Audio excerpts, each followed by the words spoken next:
Hello students, welcome to the class. In continuation of our chapter number 4, today we will discuss about the types of insurance policies. See, basically 4 types of insurance policies exist. First is life insurance policy, second is fire insurance policy, third is marine insurance policy, and the last and fourth is health insurance policy.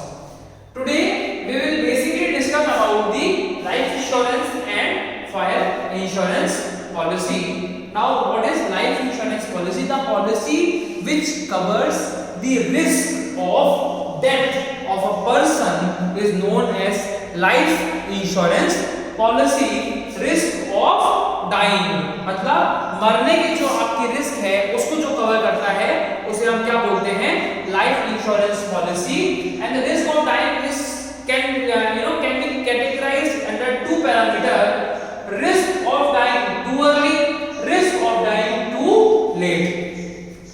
जिस आदमी को ये लगता है कि अगर मेरी बहुत जल्दी डेथ हो गई तो मैं मेरे फैमिली मेंबर्स को क्या सपोर्ट दूंगा, तो उसके लिए उस रिस्क को कवर करने के लिए वो क्या लेता है? लाइफ इंश्योरेंस पॉलिसी लेता है, जिसको हम बोलते हैं टर्म प्लान. इट मींस कि आपने से फॉर एग्जांपल एक लाइफ इंश्योरेंस पॉलिसी ली, वो आपने ली एट द एज ऑफ 24 साल की उम्र में आपने एक लाइफ इंश्योरेंस पॉलिसी ले ली कि साहब मैं जो है मुझे मरने का बहुत डर है और मुझे एक लाइफ इंश्योरेंस पॉलिसी लेनी है. कंपनी ने आपकी लाइफ इंश्योरेंस पॉलिसी कर दी. एट द एज ऑफ 29 आपकी डेथ हो जाती है, तो आपको क्या रहा? Risk of dying too early, मतलब बहुत जल्दी आपकी डेथ हो गई, तो उस डेथ से होने वाले नुकसान को कवर अप करने के लिए आप क्या ले लेते हो? लाइफ इंश्योरेंस पॉलिसी ले लेते हो. दूसरा है risk of dying too late. It means कि अगर आपको लगता है कि मैं और मतलब बहुत लेट समय के बाद मरा, उस समय अगर मेरी फैमिली को सपोर्ट चाहिए, मेरे बच्चे पढ़ रहे हैं, उस समय अगर उनको मैरिज का कोई प्रॉब्लम आएगा, उस समय के लिए मैं क्या करूंगा, तो उसके लिए भी एक आप लाइफ इंश्योरेंस पॉलिसी ले सकते हैं. Kinds of life insurance policies. First is whole life assurance. It means कि ये जो लाइफ इंश्योरेंस पॉलिसी है ये तभी आपको कंपनसेशन दिलाएगी जब आपकी डेथ होगी. At the event of the death of the insured, only that moment the insurance company will give the compensation amount. कि आपने सिर्फ इंश्योरेंस पॉलिसी किसके लिए ली थी? कि आपकी जब डेथ हो जाएगी तो आपको कंपनसेशन दे दिया जाएगा. मैंने बताया ना कि टर्म प्लान का, तो टर्म प्लान में क्या होता है कि आपने एवरी ईयर से फॉर एग्जांपल 8000 रुपीस इन्वेस्ट किए, आप हर साल 8000 रुपए दे रहे हो, आपने 30 इयर्स तक जो है 8000 रुपीस 30 इयर्स के लिए आपने पे करे, और उसके बाद आप ये मान लीजिए कि आप जो है वो कवर हो गए up to the age of 80. ठीक है. अब अगर आपकी 80 इयर्स से पहले कभी भी डेथ हो जाती है तो जितने रुपए का भी कंपनसेशन की आपकी पॉलिसी ली थी, 50 लाख, 75 लाख, 1 करोड़, कंपनी आपके डिपेंडेंट को या नॉमिनी को क्या दे देगी? 1 करोड़ रुपए एज कंपनसेशन पे कर देगी. बट वो कब होगा? जब आपकी डेथ होगी, उससे पहले कोई कंपनसेशन आपको नहीं मिलेगा. सेकंड है एंडाउमेंट लाइफ इंश्योरेंस पॉलिसी. इसके अंदर क्या होता है? एक पर्टिकुलर फिक्स टाइम होता है. से फॉर एग्जांपल आपने 7 इयर्स के लिए life insurance policy LIC company से ली, 7 साल के लिए कंपनी ने आपको पॉलिसी दे दी, आपने एवरी ईयर प्रीमियम पे किया, प्रीमियम पे करते रहे आप. इन बिटवीन अगर आपकी डेथ हो जाती है तो कंपनी आपको जितने का आपका इंश्योरेंस है, से फॉर एग्जांपल आपका इंश्योरेंस 10 लाख रुपीस का है, आपने पर ईयर 30,000 रुपीस की इंस्टॉलमेंट पे करी.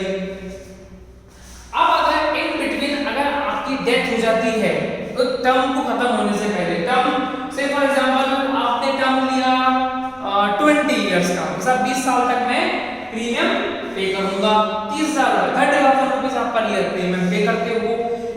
If you die before 20 years completion of the insurance period, 20 साल से पहले अगर आपकी डेथ हो जाती है तो कंपनी आपके फैमिली मेंबर्स को क्या दे देगी? 10 लाख रुपीस एज कंपनसेशन दे देगी. और अगर आपकी डेथ नहीं होती है और आप 20 इयर्स का पूरा जो प्रीमियम है वो आप पे कर देते हो 30,000 रुपीज पर ईयर, तो कंपनी 20 इयर्स की जो आपकी मैच्योरिटी पीरियड है उसके कंप्लीट होने के बाद फिर आपको आपका पूरा पैसा देगी, प्लस जो भी टर्म्स इस इंश्योरेंस पॉलिसी की होगी कि आपको कंप्लीशन के बाद आपने इन्वेस्ट किया 6 लाख तो आपको हो सकता है 9 लाख मिले या उसका पूरे 10 लाख रुपीस मिल जाए, जो भी वो टर्म्स एंड कंडीशन रहेगी तो उसको हम बोलते हैं endowment life insurance policy.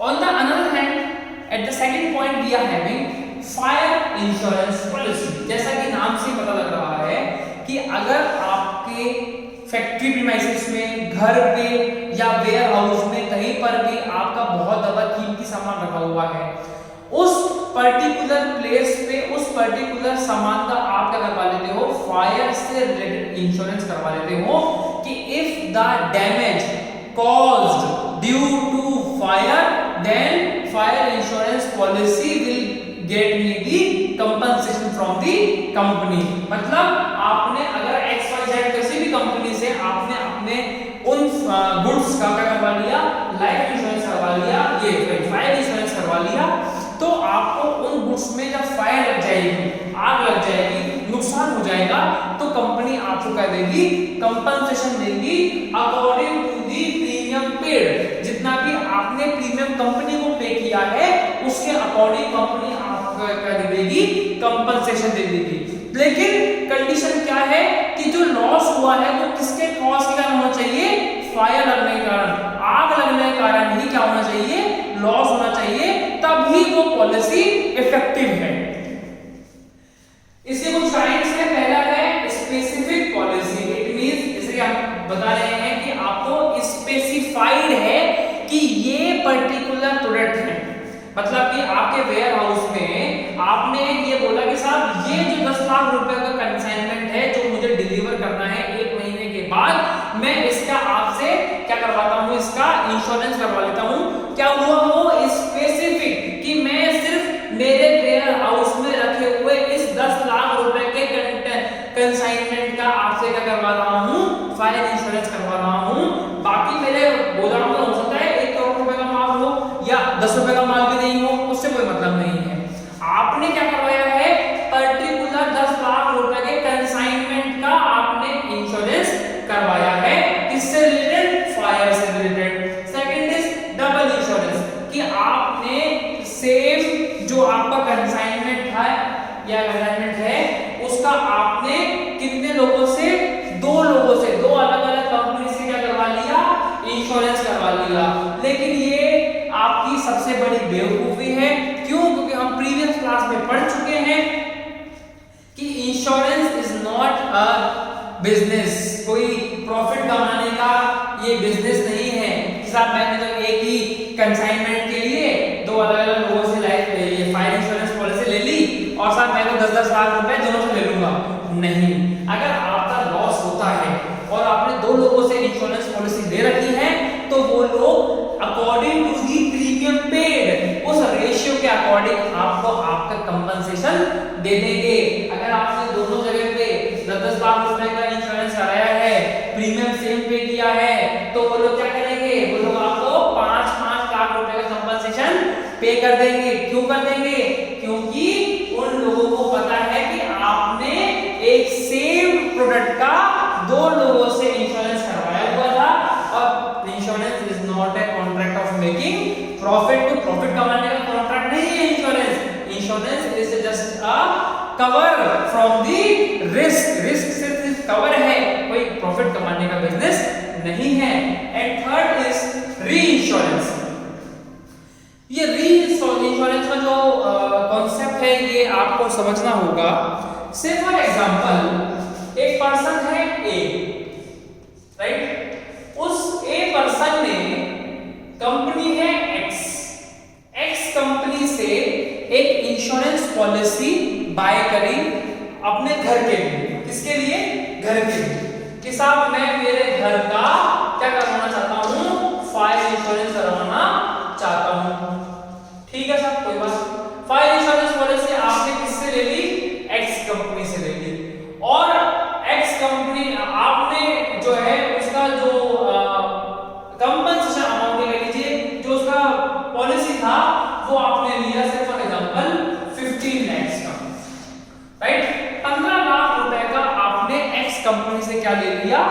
Insurance का फायर इंश्योरेंस ले लिया आपने, ठीक है। अब एक्स को ये लग रहा है कि ये जो प्रॉपर्टी है ये और भी ज्यादा सेंसिटिव है।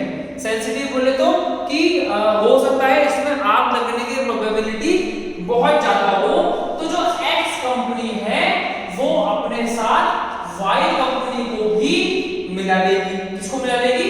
वाई कंपनी को। और वाई कंपनी को बोलेगी कि आप इस घर का 10 लाख रुपीस का इंश्योरेंस कर दीजिए, ठीक है, कोई बात नहीं। अब आपका वाई से कोई मतलब नहीं है, आप ए पर्सन हो, आपका वाई से कोई लेना देना नहीं है, क्योंकि ये जो री इंश्योरेंस है ये किसने करवाया है? एक्स कंपनी ने करवाया है वाई कंपनी से। क्यों? क्योंकि उनको आग लगने की प्रोबेबिलिटी बहुत ज्यादा लग रही थी।